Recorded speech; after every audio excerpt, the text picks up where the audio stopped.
Lo que el viento se llevó. Capítulo 3. Elena O'Hara tenía 32 años y, según opiniones de la época, era una mujer madura. Tuvo 6 hijos, 3 de los cuales se le habían muerto. Era alta. Su pequeño y fogoso marido no le llegaba más arriba de los hombros, pero se movía con una gracia tan reposada en su ondeante saya de volantes que su estatura no llamaba la atención. Su cuello, surgiendo del ceñido corpiño de tafetán negro, era redondo y fino, de piel blanquísima, y parecía doblarse ligeramente hacia atrás por el peso de su espléndida cabellera, recogida a modo de nudo sobre la nuca. Había heredado los ojos oscuros, algo oblicuos, sombreados por largas pestañas, y el negro cabello de su madre, una francesa cuyos padres se habían refugiado en Haití durante la Revolución de 1791. De su padre, soldado de Napoleón, procedían su larga nariz recta y las mandíbulas cuadradas que rectificaba la curva suave de las mejillas. Solo al transcurrir de la vida había podido dar al rostro de Elena aquella expresión de orgullo sin altanería, su gracia, su melancolía y su carencia absoluta de gracejo. Hubiera sido una mujer de notable belleza de haber tenido más brillo en sus ojos, más color en su sonrisa, más espontaneidad en su voz, que sonaba como dulce melodía en los oídos de sus familiares y de sus sirvientes. Hablaba con el suave acento de los georgianos de la costa, líquido en las vocales y dulce en las consonantes, con un lejano vestigio de acento francés. Era una voz que no se alzaba jamás para dar órdenes a un criado o para reprochar la travesura de un niño. Sin embargo, todos la obedecían en tara, mientras los gritos de su marido eran silenciosamente desacatados.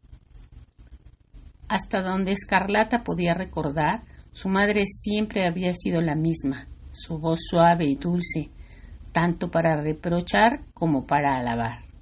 Sus modales tranquilos y dignos a pesar de las cotidianas necesidades del turbulento dueño de la casa, su carácter siempre sereno y su talle firme, aun cuando había perdido 3 de sus hijos. Escarlata no había visto jamás a su madre apoyarse en el respaldo de la silla, ni sentarse sin una labor de costura entre sus manos, a excepción de las horas de las comidas, cuando asistía a los enfermos o se ocupaba de la contabilidad de la plantación.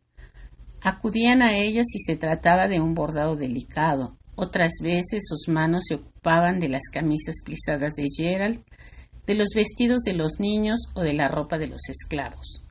Escarlata no acertaba a imaginarse las manos de su madre sin el dedal de oro, ni su figura altiva sin la compañía de la negrita, que no tenía otra ocupación en su vida que la de poner o quitar la mesa y llevar de aposento en aposento la caja encarnada de las labores, cuando Elena bullía de acá para allá en la casa, vigilando la cocina, la limpieza y los trabajos de costura para los trajes de los plantadores.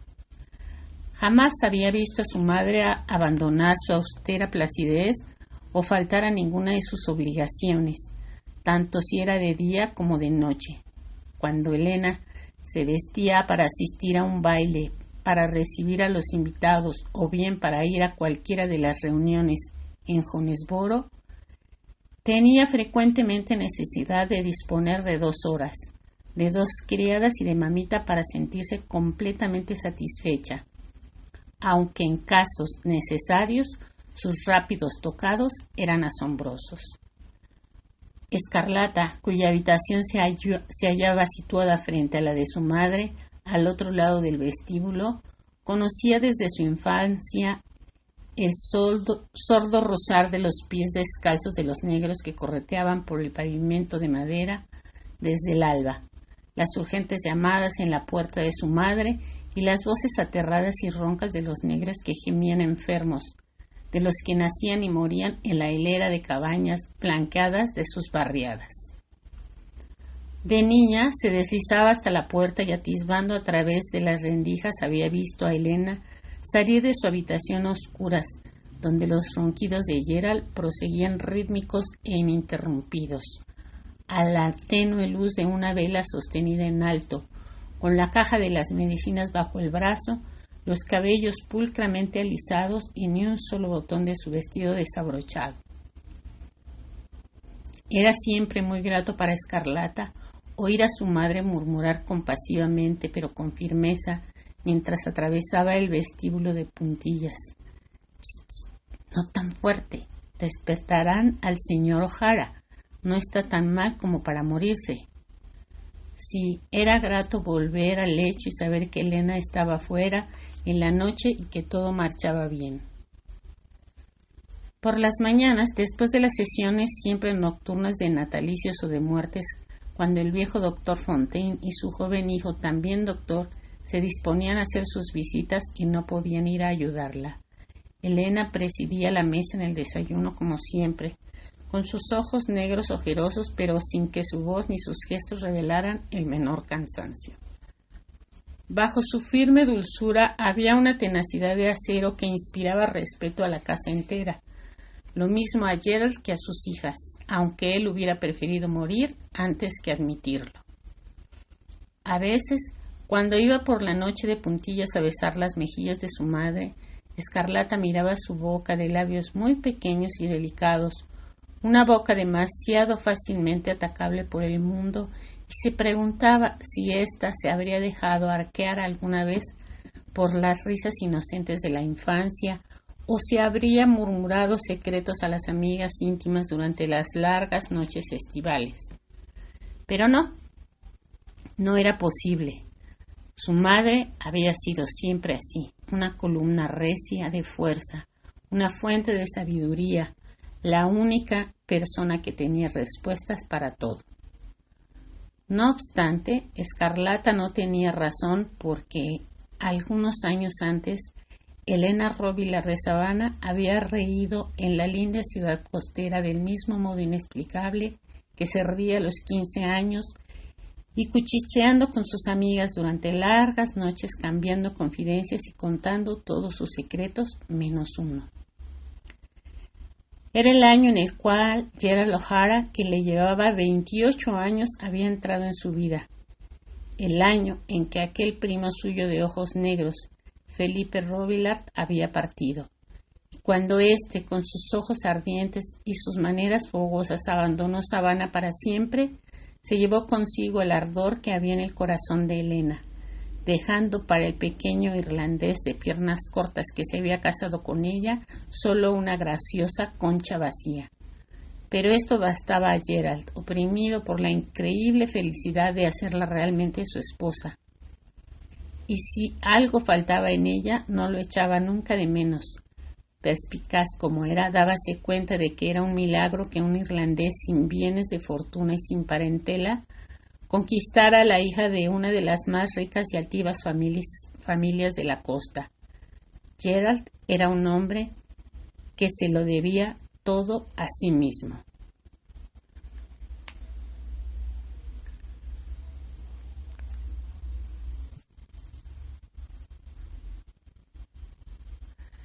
Gerald había llegado a América desde Irlanda a los 20 años.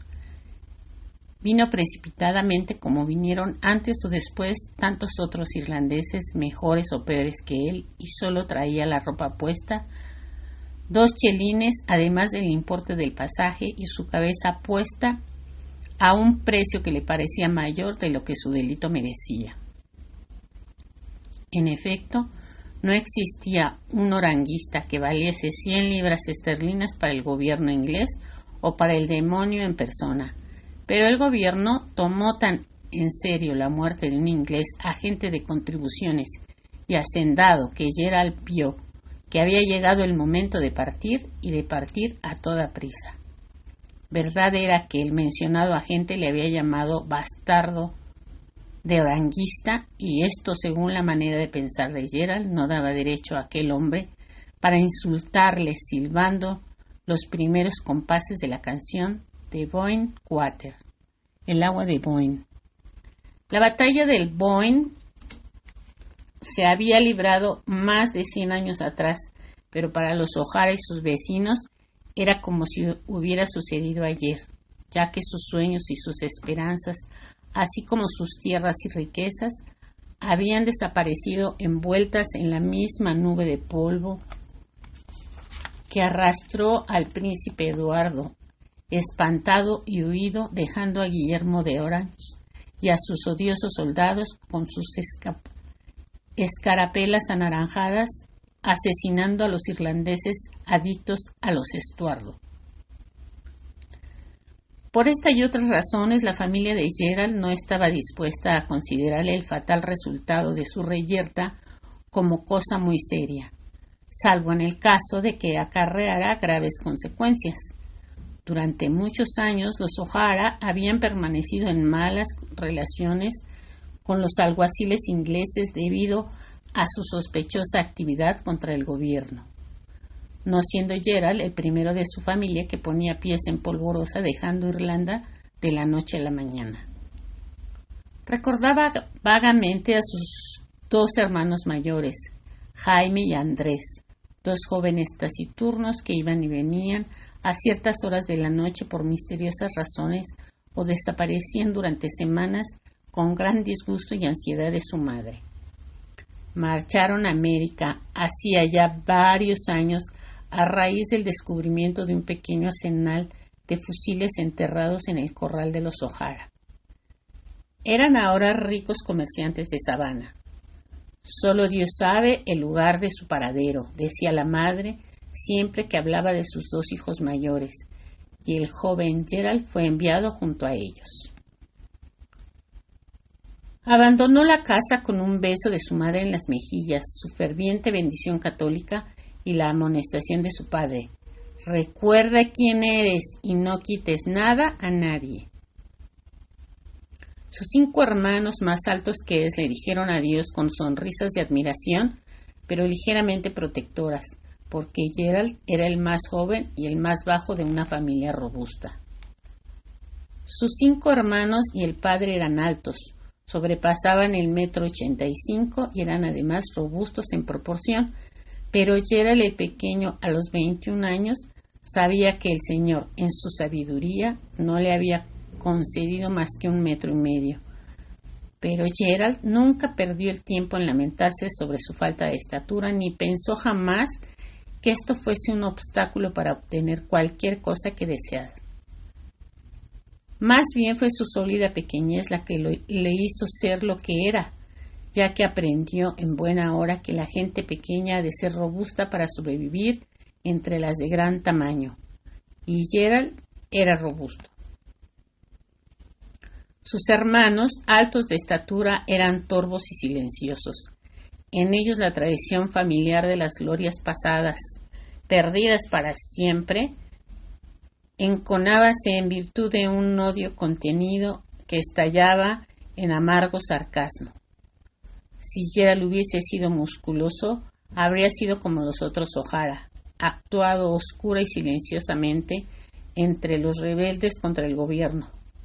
Pero Gerald era alborotador y testarudo, como decía su madre cariñosamente, impulsivo, pronto a hacer uso de los puños con una cicatriz en la ancha espalda que era casi visible a simple vista.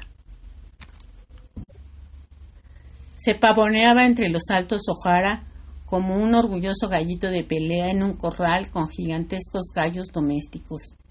Ellos le querían, le hacían rabiar para oírle alborotar y le golpeaban con sus grandes puños, solamente lo necesario para mantener al Benjamín en su justo lugar. Si la educación que Gerald había llevado a América era insuficiente, él lo ignoró por siempre. Y si se lo hubieran dicho, no le habría importado. Su madre le enseñó a leer y escribir con claridad. Le gustaban las cuentas y aquí terminaban sus conocimientos. El único latín que conocía era el de las respuestas de la misa y la sola historia, la de las múltiples injusticias cometidas con Irlanda.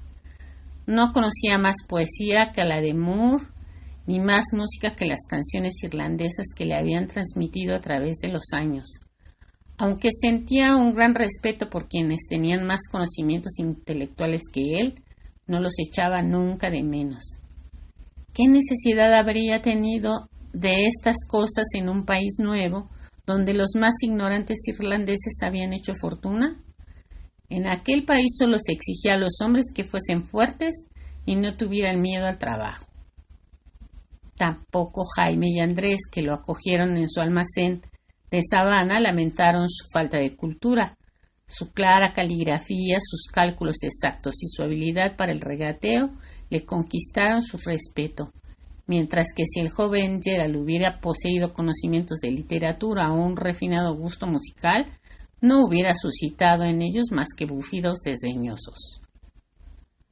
América en los primeros años del siglo había sido bondadosa con los irlandeses.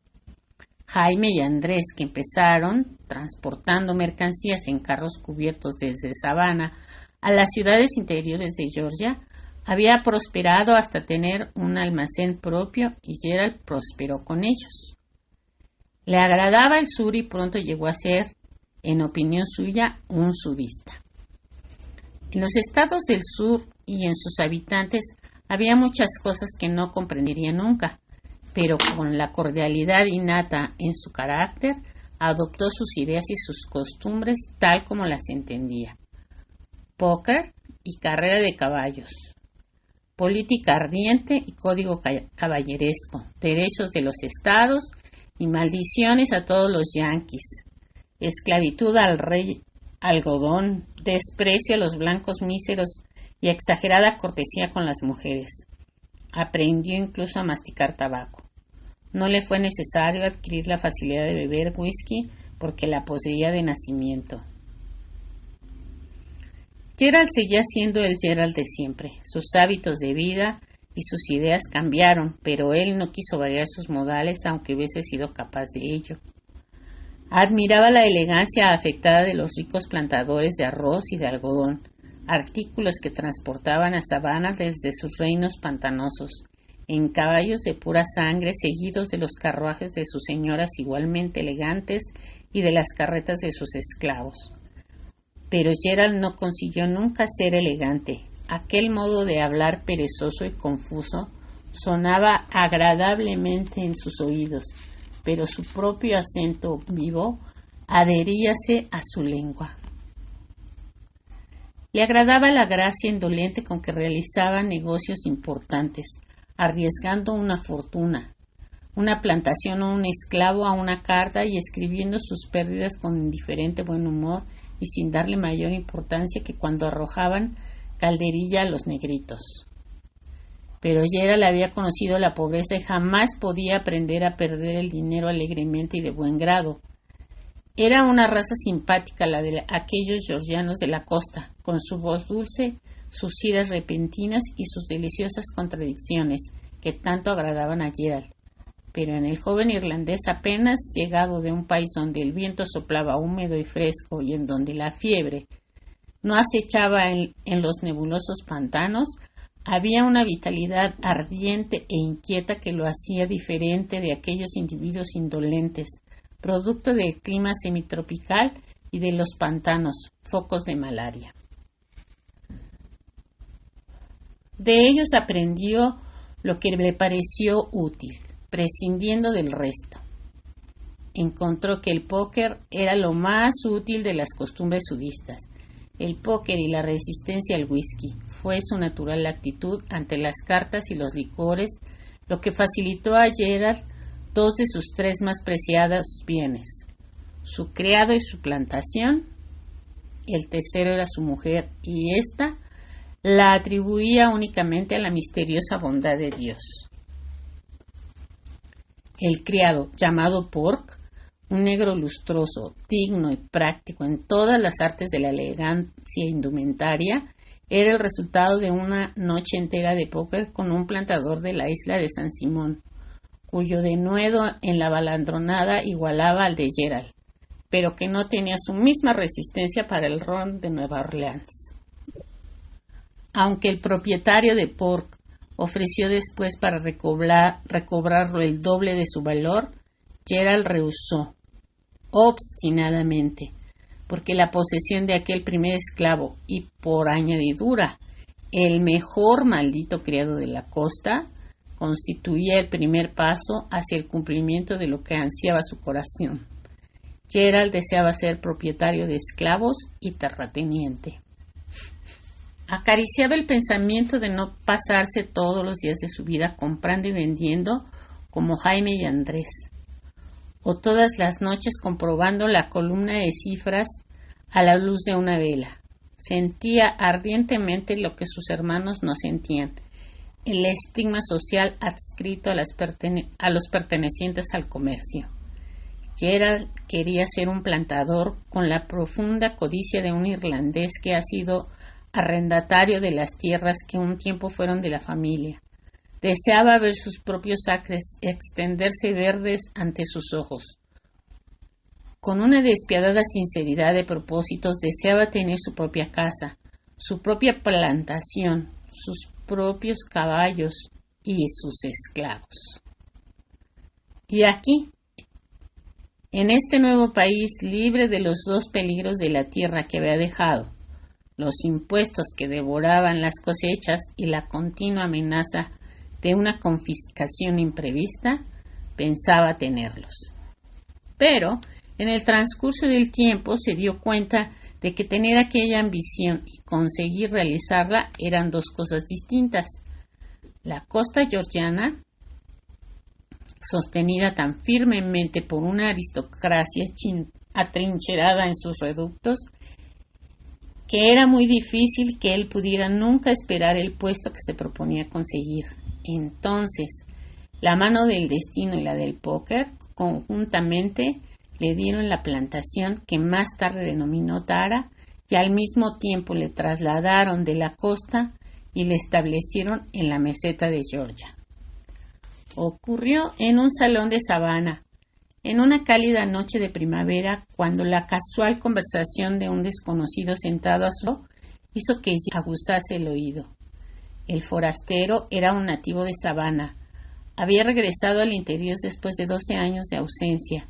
Era uno de los agraciados de la lotería agrícola organizada por el gobierno para dividir el amplio espacio de Georgia Central, cedida por los indios el año antes de la llegada de Gerald a América.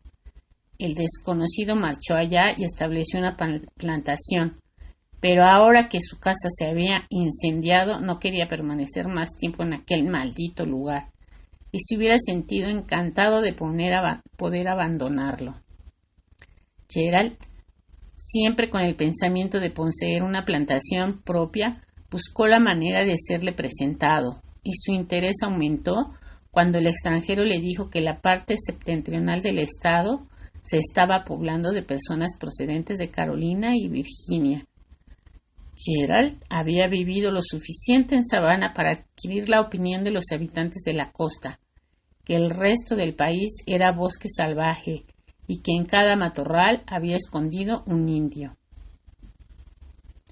Haciendo negocios para sus hermanos, había tenido que pasar por Augusta, ciudad situada a 100 millas al norte de Savannah, y viajado por el interior visitando las viejas ciudades al oeste de aquella. Sabía que esa parte estaba tan poblada como la costa, pero por la descripción del forastero su plantación debía encontrarse a más de 250 millas al interior, al noreste de Savannah, a poca distancia del río Chattahoochee. Gerald sabía que al norte y al otro lado del río el territorio estaba aún en poder de los indios iroqueses. Por ese motivo oyó con estupor al forastero burlarse de los temores acerca de las desavenencias con los indios y contar cómo en el nuevo país se extendían las ciudades y prosperaban las plantaciones. Una hora después, cuando la conversación empezó a languidecer, Gerald, con una astucia que hacía creer en la inocencia de sus brillantes ojos azules, propuso una partida. A medida que avanzaba la noche y las bebidas se sucedían, los demás jugadores fueron abandonando la partida, dejando que contendiesen Gerald y el forastero. Este apostó todas sus fichas y puso a continuación la escritura de su propiedad de la plantación. Gerald empujó todas sus fichas y apostó por añadidura su cartera. Que el dinero que contenía fuera casualmente la razón social O'Hara Hermanos no inquietaba su conciencia, hasta el punto de confesarlo antes de la misa de la mañana siguiente. Sabía lo que quería y cuando Gerald quería algo lo conquistaba por el camino más corto. Además tenía tal fe en su destino y en los 4 doces que ni por un momento se preguntó cómo restituiría el dinero si se echaran sobre la mesa cartas mejores. No es negocio su ganancia y me alegro de no tener que pagar más contribuciones allá, suspiró el poseedor de un trío de haces, pidiendo pluma y tintero. La casa grande se incendió hace 1 año y en los campos crecen malezas y pinos, pero ya son suyos. No mezcles nunca las cartas con el whisky, como no haya sido destetado con aguardiente irlandés, dijo gravemente aquella noche Gerald a Burke, mientras éste le ayudaba a acostarse, y el criado, que había empezado a chapurrear el dialecto irlandés por admiración a su amo, respondió en una extraña combinación de jerga negra y de dialecto del condado de Meath, que había confundido a cualquiera excepto a ellos dos.